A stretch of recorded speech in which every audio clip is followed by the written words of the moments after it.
Live from the Coconut Grove of the Ambassador Hotel in beautiful Los Angeles, California. The date, 1972. Constance is not amused. Live from the parking lot of Sprouts Farmers Market in the Arctic Circle. In the Arctic Circle. Yes. It's cold, but it's not raining. And Constance had the homemade prophylactic that we have. It's a tarp with many ties. The tarp of many ties. All through the rain event, and the car is nice and dry today because of... And I also got it off by myself today. Okay. Well, be that as it may, we're only 16, 17 minutes late this morning.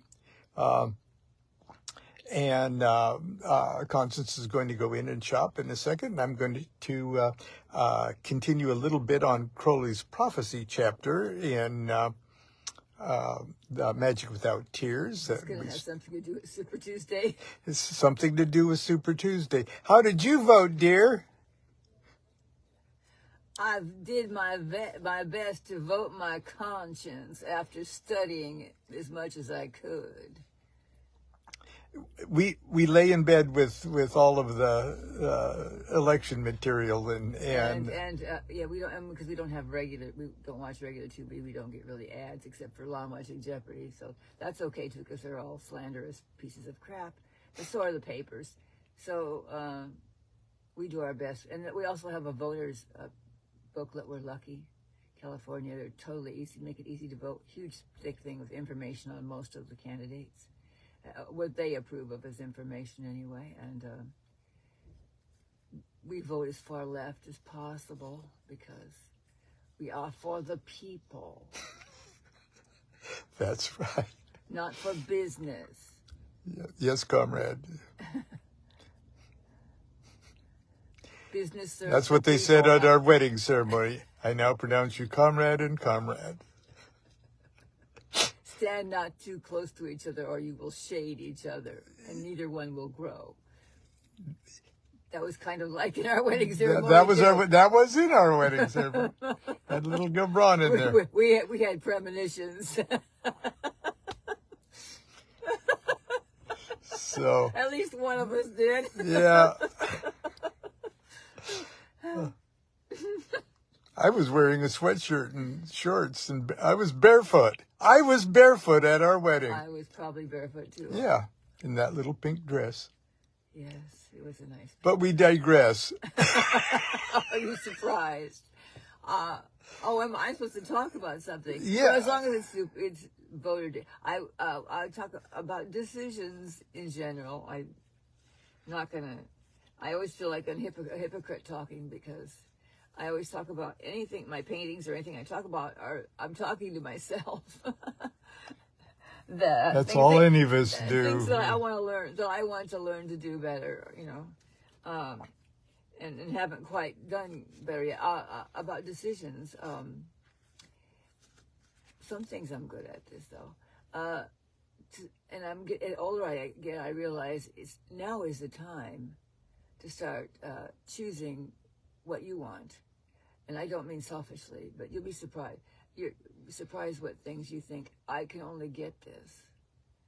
Or this is all there is. There are no choices. Same thing goes with voting and peace processes and what you eat or what you do or what you think.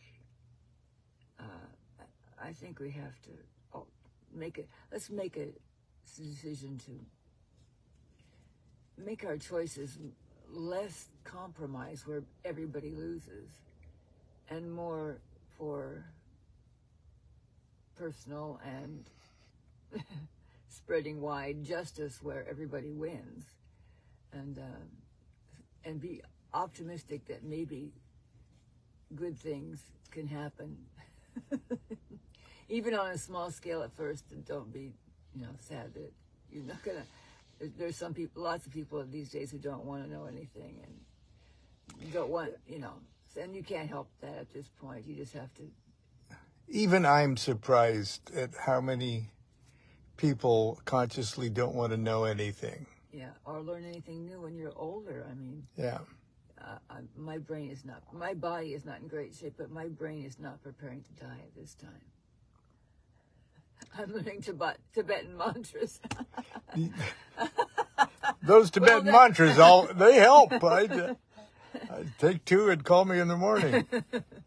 Okay, that's all I have to say. I love you all. Thank you for being there. Okay, happy Super Tuesday, dear. Yes. We figured that most people we vote for are not going to They're have a not- chance in hell. yeah. But, you know, it's been that way all the time. So. Okay. Well, anyway, we are here in the parking lot. I'm going to turn the camera around here like that. And there I am on this side of the car. Okay, dear. Good enough for government work? That was good enough for government work. Oh, look, I have an organic sticker on my glove. Oh, let's see. Oh.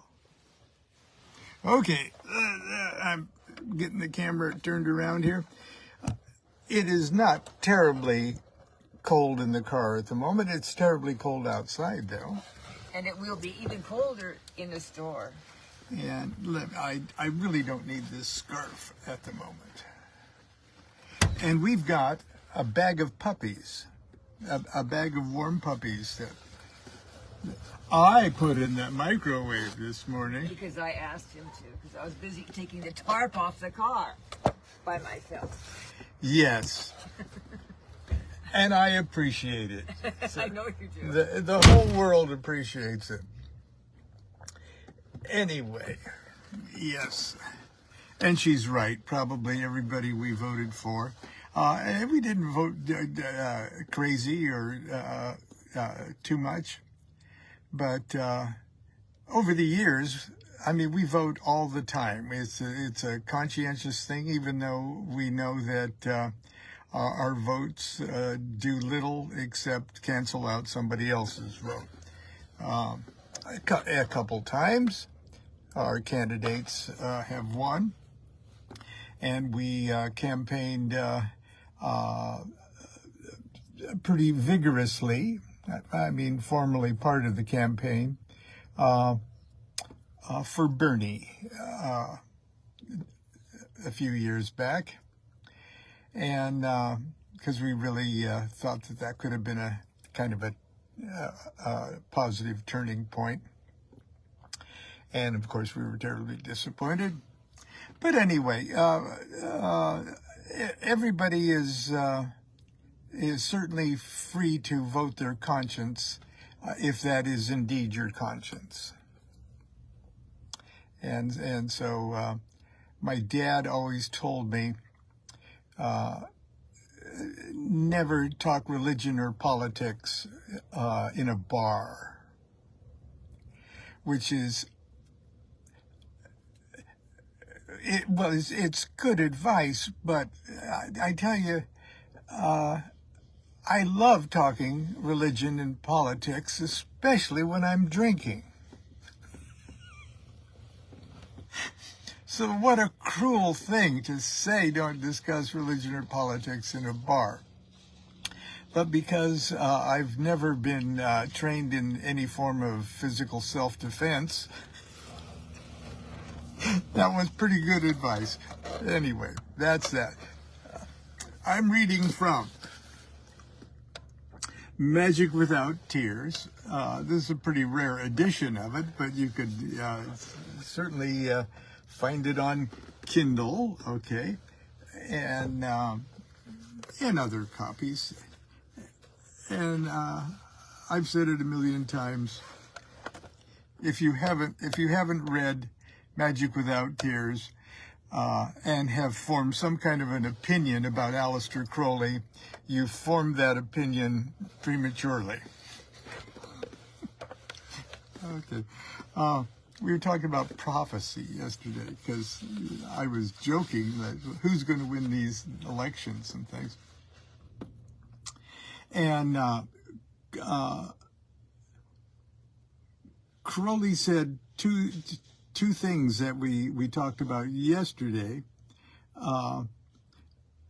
And one of the points he made was the verification of a prophecy. must be simple, natural, unique, and unmistakable. Forced and far-fetched explanations, distortions of Kabbalistic or other mathematical reasoning are barred. And I told you yesterday that in just a few of the following words, he goes through Kabbalistic gymnastics that sounds pretty much like he's warning us not to do. But in Crowley's case, it's pretty damn profound. I get lots of Kabbalistic emails. And to tell you the truth, I'm impressed. I'm impressed with the chain reaction of mathematical logic and Kabbalistic insight that is obvious in many of those emails. And it's not that I don't care, or it's not that I'm not impressed with the validity of the revelation that the author is justifying or attempting to prove with the Kabbalistic gyrations. And it's not that I don't care. It's just I feel uneasy, like it's too personal. I do care. I'm happy that a person is using their Kabbalistic tools to dissect and analyze their own thoughts, their own life, their own being, and putting it in some kind of harmony with the universal, with the Tao, if you will. It's their own. I don't want to say justification, but I'm impressed. But it's your revelation, not mine. And it's not that I don't care, but I sort of don't care. It's sort of like it's none of my business. And I do the best I can to validate and encourage people, but I can't let the bottom line of another person's revelation, I can neither confirm nor deny its importance, because its importance in my life is not nearly approaching the importance it must obviously be in your life at the moment. Does that make any sense? Anyway, here's number 6. I said the heading yesterday, but we'll start here today. The prophecy itself must possess the complement of this precision. It must be so perfectly unintelligible at the time that the elucidation of the answer makes it certain that the prophet knew precisely the whole riddle. Okay, that was his sort of chapter heading or section heading. And here's his comments. I feel that this condition is itself expressed in a somewhat oracular form. I'll try to clarify by citing what I consider a perfect example. Perfect, I say, because the, quote, must is a little too strong. There are degrees of excellence. Quote, this is from the Book of the Law. That stele they shall call the abomination of desolation. Count well its name, and it shall be to you as 718, or 718. Now, I'm not sure how Crowley actually heard those numbers. He writes it out as 718. So I'm assuming the word 718 hit upon his eardrums, but I can't be sure. So, when you read that the first time in the Book of the Law, weren't you curious? Wow, what does that mean? I bet Crowley has all sorts of stuff to say about that. Well, yes and no. Here's the quote again. That stele they should call the abomination of desolation, capital A, capital D. Now, abomination of desolation comes from the Bible. And I don't know exactly what chapter is at the moment. You can look it up in just a blink of an eye. But it's in a chapter that talked about, I believe it was the Assyrians that took over the main temple, the main Jewish temple. Whether that was in Jerusalem or not, I'm not sure. And they desecrated it by slaughtering a pig upon the high altar, which is a real Jewish no-no. Okay. And they called it the abomination of desolation, and that term appears. You might want to look it up and consider that. Crowley was programmed with Bible imagery and Bible metaphors and Bible allegories, and he spoke. Even the Book of the Law comes off in Elizabethan King James style. But I digress. That stele they should call the abomination of desolation. Count well its name, and it shall be to you as 718. That's from the Book of the Law, chapter 3, verse 9. And then in parentheses, the stele is that whose discovery culminated in the writing of the Book of the Law. Now, that event,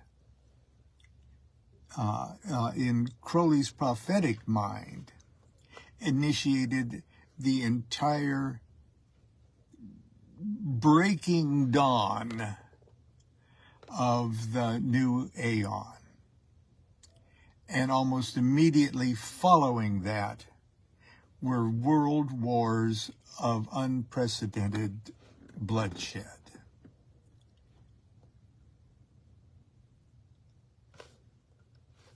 But again, I digress. Here, the first part is quite unintelligible to me. That stele they should call the abomination of desolation. Quite unintelligible to me. I have tried analysis of the original phrase in Scripture and nearly everything else, entirely in vain. One can see dimly how people recognize that the stele is the talisman responsible for reducing half the cities of Europe to rubble, might very well make reference to those original prophecies back in the Bible days. But at best, there's nothing to cable to Otahite about. Otahite, I've looked it up. Okay, Otahite is, there's kinds of plant life, herbs and flowers and vegetables and stuff with that are spelled just like this, Otaheite. But I think there's nothing to write home about. Okay. He's looked it up Kabbalistically. He said, but he's got a few things, but nothing to write home about. Now, the second part, count well its name, and it shall be to you as 718. This was even more baffling than the other. Count well its name? How can I? It never had a name. So I tried all sorts of experiments with 718. Sheen, 300, the letter spirit, with our key number, 418. Looks promising. Only one more pie crust. I keep attacking, off and on for many a long year, got all sorts of fantastic solutions, complexed and confused. They simply shouted their derision at me. It was one glorious night in Cefalù, that's at the Abbey of Thelema in Sicily. It was one glorious night in Cefalù, too utterly superb to waste in sleep. I got up, I adored the stars and the moon, I reveled in the universe. Yet there was something pulling at me. It pulled eftsoons my body into my chair, and I found myself at this old riddle of 718. Half a dozen comic failures, but I felt that there was something on the way. Idly, I put down the stele in the Greek, 52. And said, perhaps we can make a name out of the difference between that and 718. 718, I jumped. 718 plus 52 equals 666. So the Greek word for name is stele in Greek adds up to 52. And 52 plus 718, stele 666, which was I'm getting ahead of myself. My own name. Why, of course, quoth he in glee, it is in fact the stele 666, for it is the stele of Ankh Nakhonsu, my name in those past days. Oh no, said something, that's not good enough. Count well its name, the stele of Ankh Nakhonsu. A name is something to which it answers, quite different from a title. That solution is clever, but it just won't do because that stele never had a name. You lie, I shouted, as the full light broke through the mists of my mind. In these 3,000 years, it has once, if only once, had a name by invoking which you could bring it up before you. Its name is, quote, Stele 666 in the catalog of the museum at Bullock. A single, simple hammer stroke and the nail is driven to the head. Compare this with the chaotic devices of the bilateral cipher maniacs, by the application of which it is easy to prove that Bernard Shaw wrote Rudyard Kipling or anything else. You pay your money and you take your choice. Well, I thought that was beautiful. And that's where we're going to stop today. The next part is part 7. Another strong point is that the prophecy should on the surface mean something vague and plausible, and interpreted possesses the same quality of unique accuracy. We'll pick that up tomorrow. So, if you're in the United States and there's voting in your state, some states will allow you to register right up to the time you vote, and some states don't. But I encourage you to vote, even if it's to make some kind of a statement. It might not be doing much good, but and it actually may be the case of why don't you go ahead and vote this time? Because who knows how many more times you'll get the opportunity to vote. Until tomorrow, continue to be good to yourself and be good to each other. Do what thou wilt shall be the whole of the law. Love is the law, love under will.